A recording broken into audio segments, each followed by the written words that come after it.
こんにちは、ミッキーです。今回はイタリア・ローマ注目スポット14選としてご紹介します。5月に行ってきましたイタリア旅行をベースにローマ旅行にて行くべき14の見どころを全力でご紹介していきます。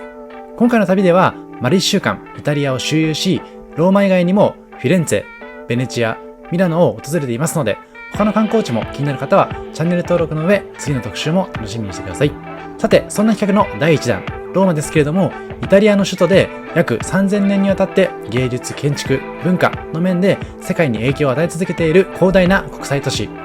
日本ではまず感じることのできない魅力をたくさん知れたので、事前に知っておくべきお得情報を添えつつご紹介していきます。このチャンネルではカフェ巡りなど日常を少し豊かにする情報をお届けします。少しでも応援してくださる方はチャンネル登録をして次の動画も見逃さないでください。ちなみに今回ご紹介するお店の Google マップ位置情報は本動画の概要欄から確認することができますので、実際にお店に訪問する際の参考としてご活用ください。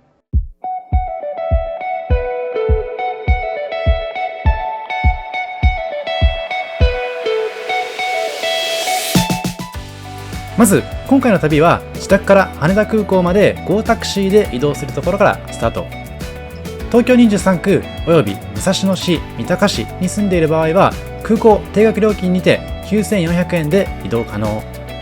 お住まいのエリアによって料金は異なりますが、電車での移動よりももちろん快適ですし、複数人で利用すればむしろ安いことも。概要欄にダウンロードのリンクも貼っておきますので、ぜひこの機会に利用してみてください。さて、空港に着いた後、今回羽田からローマまでは北京首都国際空港を経由して中国国際空港を利用した移動。前回のオーストラリア旅行の反省を生かし、サプライスやエアトリのようなキャンセル料をぼったくられるリスクを回避しました。ということで予約に使ったのはトリップ .com。2名で14万円弱と値段も比較的リーズナブルでした。実は移動時間のメリットがあるのも中国国際航空の魅力。もちろん15時間でたどり着く直行便に比べますと乗り継いで17時間半と時間かかるんですけども、他の乗り継ぎよりも最も短い移動時間。その秘密はロシア上空を通過できる点。少しだけ短くたどり着くことができます。このあたりはそれぞれの考え方や国際情勢とのリスクの兼ね合いもあると思いますので、もちろん判断はお任せしますけれども、個人的には大満足でしたし、費用面でも移動時間の面でもメリットが大きかったので、ぜひ参考にしてください。ちなみに今映していますのは機内食。機内食も比較的充実しておりまして、特に日本から北京までの移動に関しましては日本で調達されたメニューになっているようだったので、とても美味しくいただくことができました。個人的には毎回羽田空港でたくさん食べてから登場してしまいますので、機内食を満足たっぷりいただくことができないという点は失敗している部分ではあります。また一応助言しておきますと、飛行機の中は結構冷えますので、ユニクロの畳みやすいパーカーなどを仕込んでおくと安心して過ごすことができるかもしれません。さて、こちらは今回トランジットで利用した北京首都国際空港。北京の北東部に位置します北京首都国際空港は中国で最も利用者の多い国際空港の一つとのこと。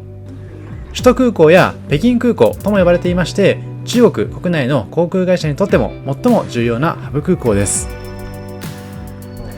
そんな北京首都国際空港の設計者はイギリスの建築家ノーマン・フォスター。アップルパークや FC バルセロナの本拠地カンプノーの設計者としても知られておりまして、そんなフォスター氏が手掛ける建築もこの北京首都国際空港の魅力の一つになっています。ぜひ写真や動画等にも収めてみてください。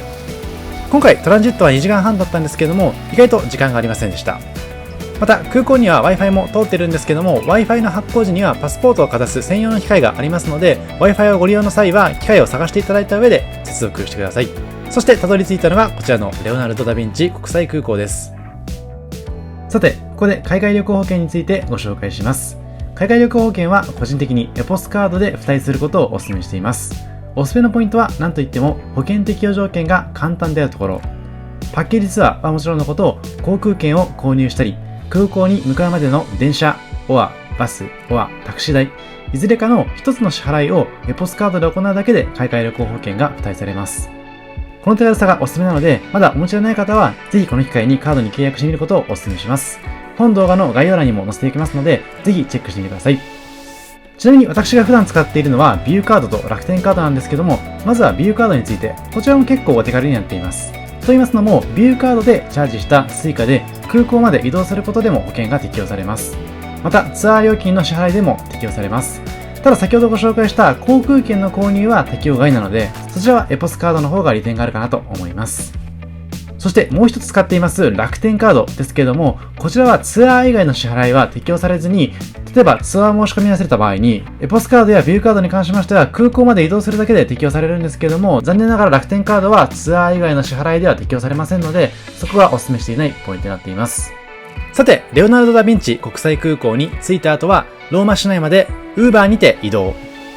ここで1点だけ注意点がございます。Uber を利用する前の SMS 認証では、電話番号が有効である必要がありますので、この動画を見た方は日本を飛び立つ前に Uber のアプリをインストールして事前に SMS 認証を済ませておくことをお勧めします。今回のイタリア旅行では Uber が終始使えましたので、有効にしておいて損はないかなと思います。また日本では基本的には Go タクシーを使うかと思いますし、Uber のサービスを使うと言っても Uber Eats がメインかと思いますので、Uber のアプリまだ入れてないという方に関しましては、概要欄に招待コードも貼っておきますので、インストールした上で招待コードを使っていただいてお得に楽しんでいただければと思います。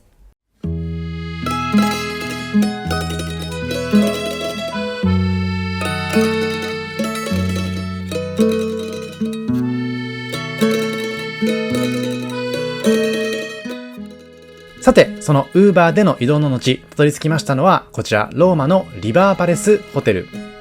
初日は到着したのが夜だったので、この日は観光せず、まずはホテルにたどり着きました。こちらはローマの4つ星ホテル。クラシックな家具を取り揃え、ローマ帝国を彷彿とさせるような雰囲気の空間が広がっています。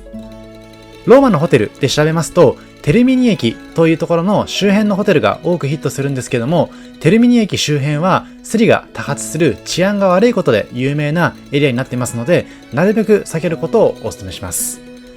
ちなみに今回の旅でも妻がスリに狙われているところを近くにいた現地のおばさんが教えてくれて気づけたほどで、当たり前のように日本人は狙われるのかなと近づいてきました。ですので、ぜひそのあたりも注意した上でホテル選びもしてみてください。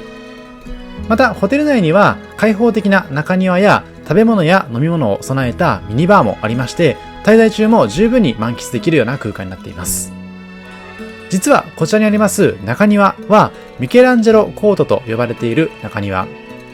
なんと2017年にできたばかりだとのことです。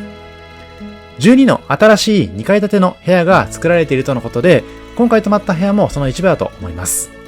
さて、今回泊まりましたのは、そんなリバーパレスホテルのプレミアムコートルーム。2泊で 82,423 円でした。こちらはアゴダで事前に予約していますので、日本円にて請求が来ています。概要欄には同じアゴダのリンクを載せてありますので、ぜひこちらも参考にしてください。なお、海外のホテルは人数ではなく部屋単位での料金になることが基本になっていますので、今回2名で宿泊していますけれども、1名の場合も2泊の場合は同じ料金になるかなと思います。また、宿泊の際には宿泊税として別途5000円ほどかかりました。宿泊税は人数とホテルの星の数、宿泊日数で変わりまして、ローマではこちらの4つ星ホテルでは 7.50 ユーロ。それが2人で2泊なので、合計30ユーロがかかりました。このあたりも事前に計算しておくことをお勧めします。さて、こちらは2階の様子。ロフトがありまして、この螺旋階段を登っていくんですけども、結構大変だったなという思いがありますので、足腰に自信がない方は、ロフトがついてないタイプの部屋を選ぶことをお勧めします。また、個人的には荷物の量を抑えるために、着替えの数を最小限にした上で、今回のように200以上するホテルでは自分で洗濯もしていたので、うまくお土産等も持って帰ることができました。ですので、持っていく服装に関しましては、洗いやすいものを持っていただくとより良いかなと思っています。さて、今回の旅で私が強くお勧めしたいのは eSIM です。これから海外旅行を計画される方は、ぜひこちらの eSIM を活用いただければと思います。今回私が利用したのは、ワールド eSIM というサービスでございまして、サービスの使いやすさがとても良かったので、今後も利用することかなと思います。こちら、普段私は Android のスマホを使ってるんですけども、妻が使っている iPhone でも適用できましたので、Android ユーザーの方も iPhone ユーザーの方も安心して使えるかなと思います。さて、そんなワールド eSIM のおすすめポイントの一つは、手荷物が一つ減る点。Wi-Fi ルーターの場合は Wi-Fi ルーター自体、そして Wi-Fi ルーターの充電器も含めまして手荷物が1つ以上増えてしまうかと思います。また Wi-Fi ルーター自身にも充電が必要になってきますので、その充電をするという手間も結構負担かなと個人的には感じています。続いて eSIM のおすすめポイント2は物理 SIM カードよりも手間が少ないという点。以前まで私も物理 SIM を使ってたんですけども、物理 SIM の場合にはもともと刺さっている SIM を保管する必要がありまして、何せサイズが小さいのでそれがなくしてしまうリスクが結構心理的な負担でした。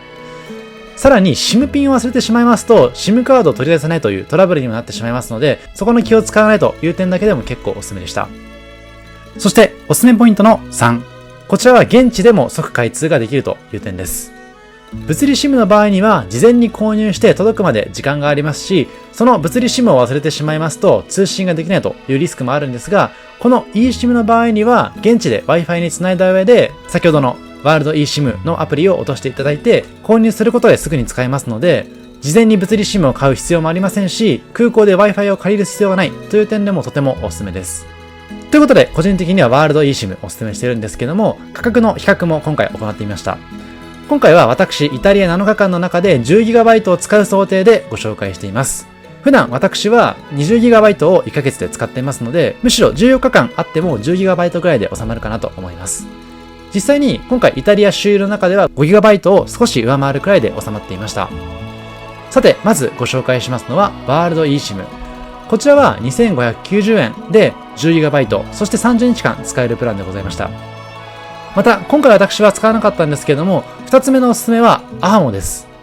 ただこちらに関しましては携帯の契約自体を見直す必要がありますので、普段から ahamo を使っている方、また新しく回線を日本で乗り換えたいという方は ahamo に事前に乗り換えていただくことで、海外旅行も追加料金なしで月額の約3000円の中で 20GB に収まれば使うことができますので、これは結構いい選択肢になるかなと思います。今回おすすめはこちらのワールド eSIM もしくは ahamo になっていますので、気になる方は概要欄からリンクを参考にしていただいて事前に準備していただければと思います。そして参考程度に載せていますのが、まずはレンタル Wi-Fi で有名なグローバル Wi-Fi。グローバル Wi-Fi は1日 1.1GB で契約することができたようなんですけれども、なんと7日間使いますと 11,690 円になります。値段的にも高いですし、先ほどの充電の問題とか荷物が増える問題があったりというところで、結構個人的にはお勧めできないかなと思います。そして普段ドコモのキャリアを使っている方に関しましては 5,280 円のオプションをつけることで7日間無制限で利用することもできます。ただこれに関しましては先ほどの ahamo と違いまして、通常の携帯料金にプラスして 5,280 円かかりますので、やはり結構高いかなと思います。なので柔軟性が高く、かつ現地でも利用開始ができるワールド eSIM、ぜひこの機会にご利用ください。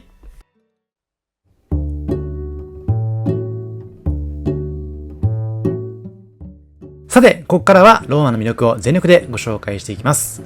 今回宿泊しましたリバーサイドホテルからローマの主要な観光スポットへ向かう途中にありますのがこちらのポポロ広場。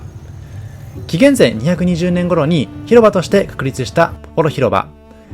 ローマへ入る巡礼者や訪問者が必ず通る入り口となっていましたポポロ広場ですけれども、今回の旅でも同じようにここを通過して観光することができました。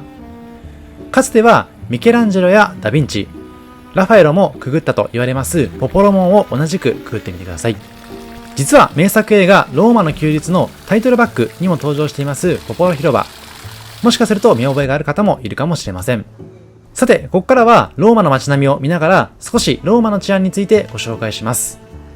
先ほどご紹介しました通り、特にテルミニ駅周辺および地下鉄ではスリが多発。私もスマホのネックストラップに加えまして手首につける用のリングもつけてスマホを死守しました。またスマホのリングに関しましても結構不安だったので 3COINS で鉄製のものを使ってこのヨーロッパ旅行用に対策していました。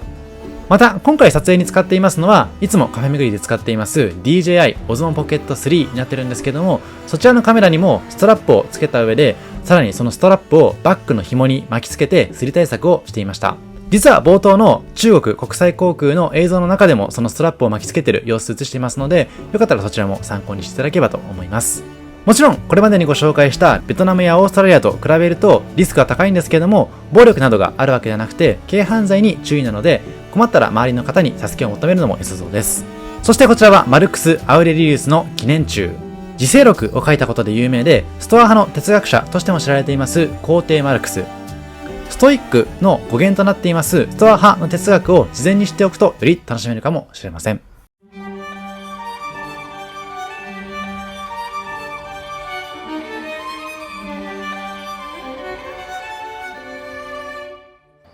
さて、そんなローマの街並みを見ながらたどり着いたのはパンテオン神殿。ご覧のように当日は朝から列ができるほどの人気スポットでもありましたので、事前に予約をして臨みました。私自身は公式サイト経由で予約したんですけれども、英語が基本となりますので、あまり英語に自信がない方は代理店で予約するのもいいかもしれません。私自身の予約実績としましては、ベルトラをよく利用していますので、もし確実に予約したい方は、日本語でも確認できますベルトラのリンクを概要欄に載せていますので、参考にしていただければと思います。さて、本題に戻りまして、パンテオン神殿は2000年以上前に作られました神殿。現在ではカトリックの聖堂として崇められています。すべての神々を意味する名前の通り、あらゆる神を祀るための神殿として、紀元前25年頃に建設されましたパンテオン。実は一度火事で焼失しているんですけれども、128年頃に再建されまして、今日までその姿を残しています。高さ及び直径は共に 43.3 メートル。石造りのドーム型建築物として世界最大の傑作と言われている規模だとのことです。19世紀後半頃から有名な人物のお墓としても使われておりまして、イタリアの建築家ラファエロのお墓もあるとのことです。古代ローマで祀られていました神々は一神教のキリスト教では認められず、多くの神殿が破壊されていた時期もあるとのことです。なので、八百万と言われている神様がいる日本の文化とはまたちょっと違うところも特徴的です。ちなみに過去の動画では私、宮崎編の動画でその日本の歴史っぽいところはご紹介していますので、気になる方はそちらも参考にしていただければと思います。さて、話戻りまして、パンテオンについて。パンテオンは608年頃にキリスト教の教会、サンタマリア・アド・マルティレス大聖堂として転用されたため破壊を免れておりまして、一神教のキリスト教においても今の姿のまま歴史を紡いできています。とても大人気な施設でありますけれども、先ほどの予約方法等を参考にしながらぜひ訪れてほしいです。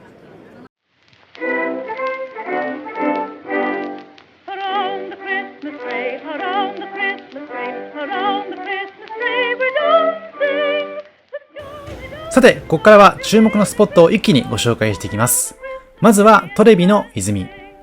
ローマの観光地の中でも知らない人はいないと言えるほどの有名な場所です。1762年に完成した人工噴水で高さ25メートル、幅がおよそ20メートルあるようです。これまでにローマを訪れたことがある方やテレビで見た方はコインを投げるイメージがあるかもしれませんけれども、2024年現在、コイン投げは実質禁止になっています。泉はご覧のようにとても綺麗になっていまして、どうやら投げると近くにいる警備員さんに笛を鳴らされるようなので、その点はご注意ください。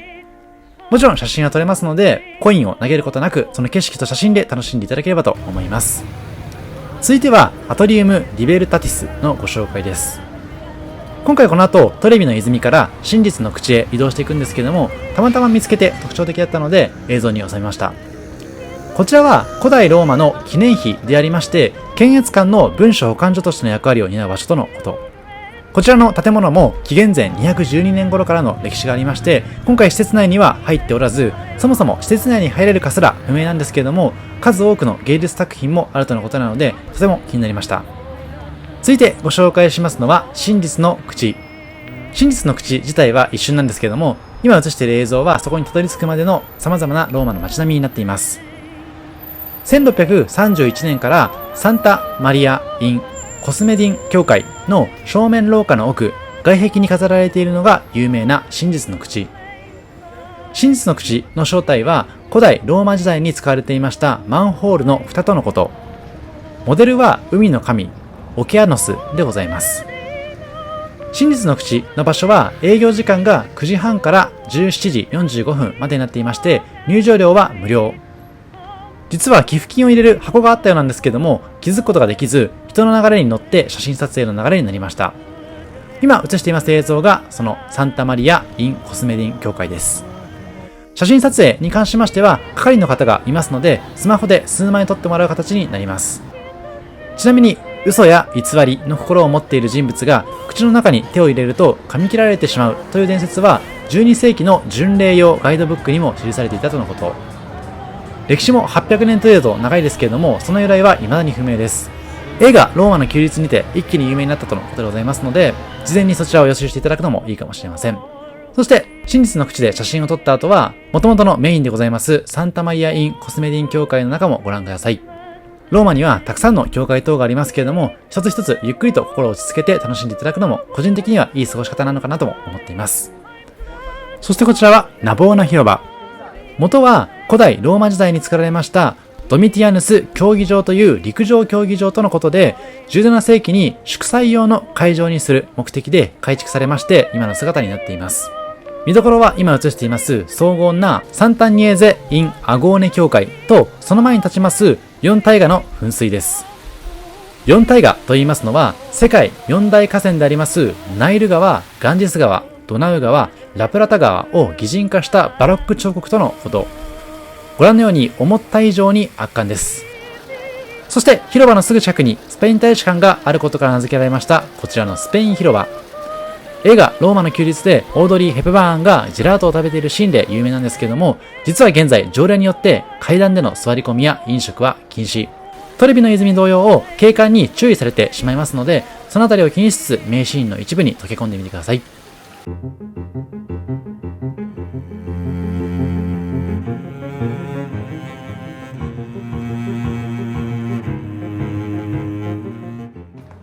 続いてはローマの地下鉄で移動していきます。ローマの地下鉄の特徴はなんとクレジットカードのタッチで通過できる点。イタリアは政府主導でクレジットカード決済が推進されておりまして、鉄道のみならず飲食店や観光スポット、お手洗いまでが全てカードで解決。今回の1週間の旅でも一切現金を使わずに過ごすことができました。ちなみに先ほどご紹介しましたスリで有名なテルミニ駅はご覧のようにとても混雑します。この状況で結構狙われてしまいますので、狙われたら最後盗まれてしまうことも多いかもしれません。なるべく警戒して移動してください。さて続いてご紹介しますのはこちらのバチカン美術館。ローマ観光の中で欠かせないのはバチカン四国の観光。ローマの中にあります都市国家で世界最小の国家バチカンの国土全体が世界遺産として登録されています。そのバチカン四国におけるバチカン宮殿の北側にありますのがこちらの美術館。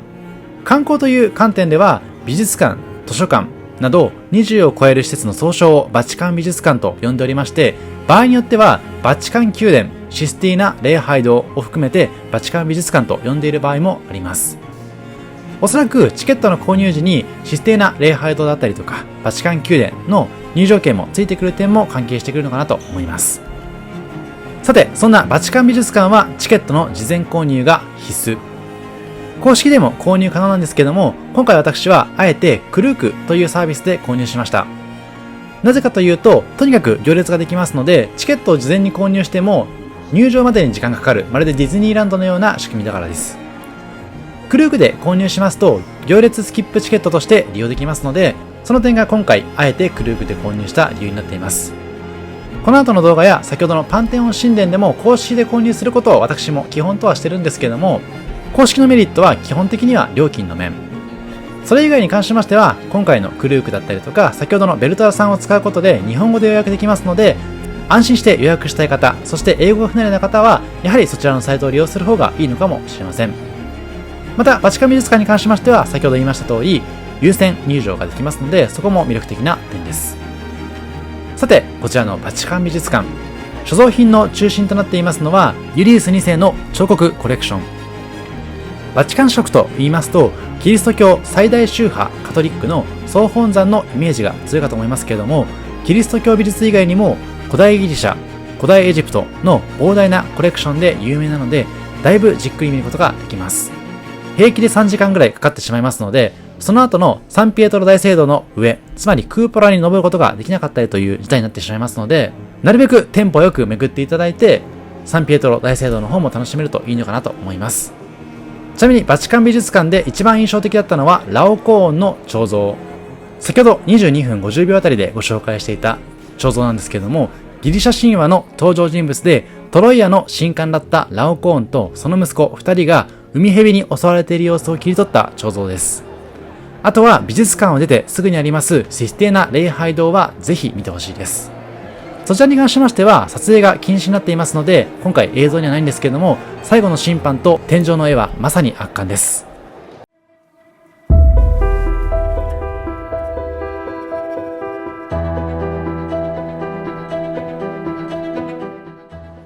さて、バチカン美術館に続いて、バチカン市国において見逃せないのがこちらのサンピエトロ大聖堂。ローマの一角を占めますローマ教皇の居所でありますバチカンに隣接しますローマカトリック教会の総本山。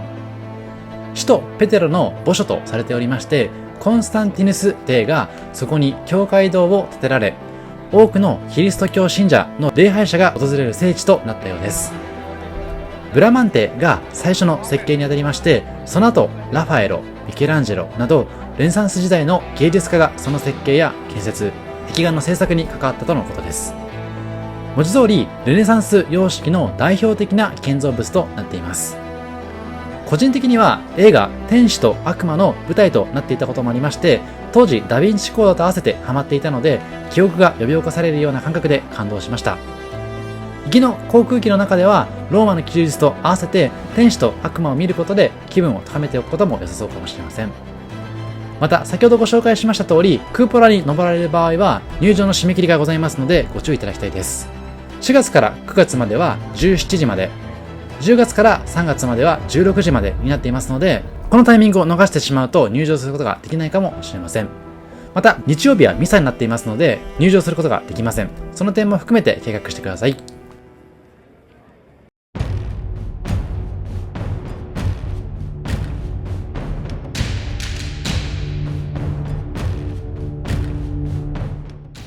続いては最も個人的に楽しみにしていたと言っても過言ではないコロッセオ。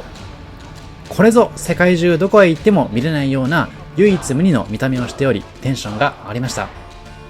昨年鬼怒川編の動画にて東武ワールドスクエアにて予習してコロッセオの映像をご紹介しましたけれども、やはり本物は圧巻です。一方で海外旅行欲を高めてくれます東武ワールドスクエアも改めて素敵な施設だなと感じました。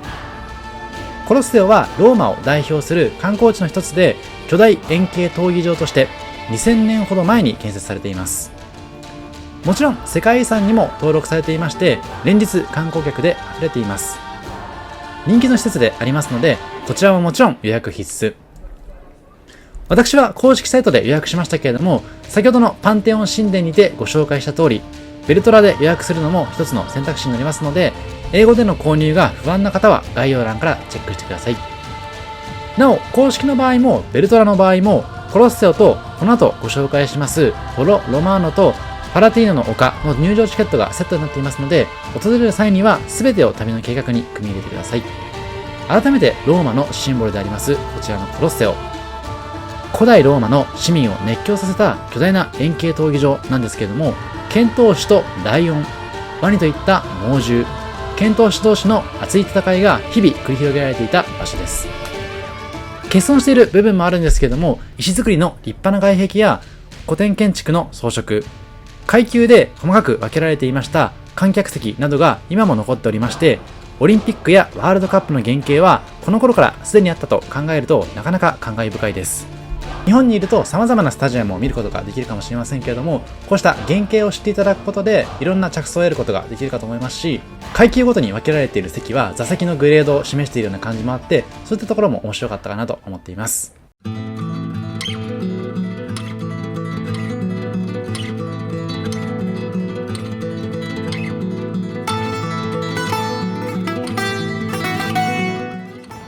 続いては緑が豊かなパラティーノの丘。古代ローマ時代にこの辺りは最も高級な住宅地だったとのことで、当時の貴族や皇帝の邸宅があったようです。まずこちら、南西にあります 160×48 メートルの長方形の広場はイベント会場として使用されていた場所。その近くにはパラティーノの丘で発掘された出土品を展示した考古学博物館もありました。丘にはテラスがありますので、後でご紹介しますけれども、ポロノマーノ全体やシルコ・マッシモ、コロッセオなどを見渡すことができます、まさに絶景スポットになっています。すべての景色がこれまでに見たことがないほど圧巻なので、じっくり時間を過ごすことをお勧めします。また結構歩きますのと、そもそもローマ自体はトイレの数が少ないので、なるべくお手洗いは済ませた上で訪れるのがおすすめです。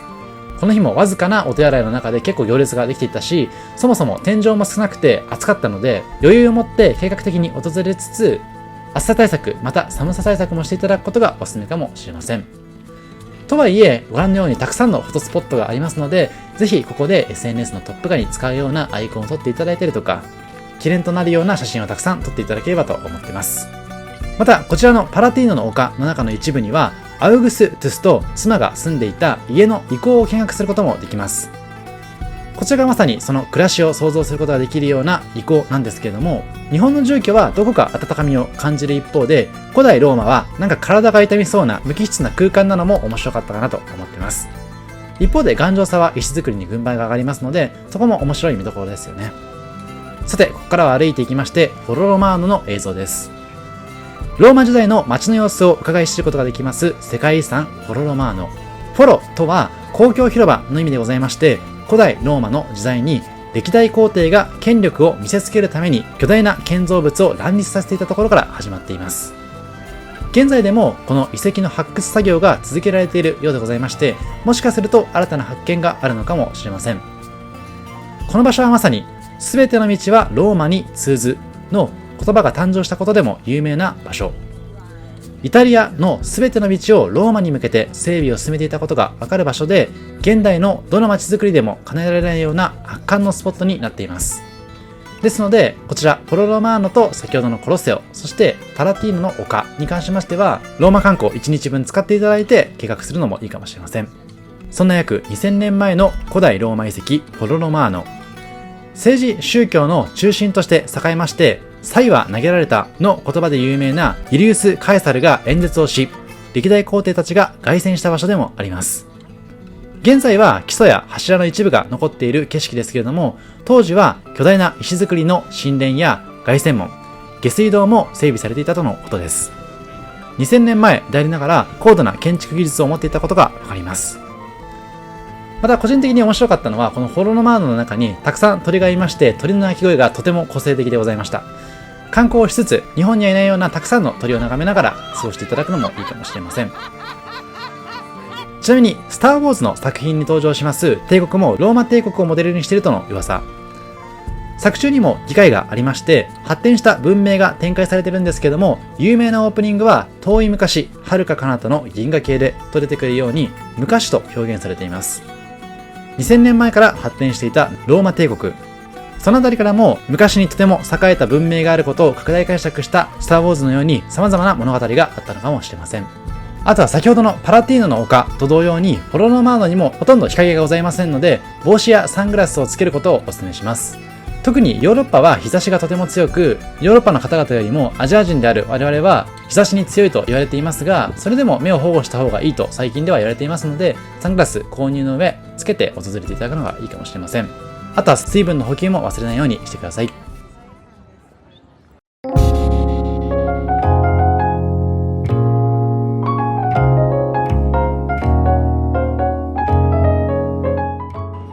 さて、今回のローマ編のご紹介はここまで。この後はフィレンツェまで高速鉄道で移動します。2名で19,000円程度で乗ることができたんですけれども、実は予約した電車に間に合わないというアクシデントがありました。少なくとも15分前までには駅に着いて、予約は30分前までにしておくことがいいかなと思いました。ただ窓口で根気強く説明したところ、払い戻しをした後、別の便を取り直すこともできましたので、そういった交渉もしてみるといいかもしれません。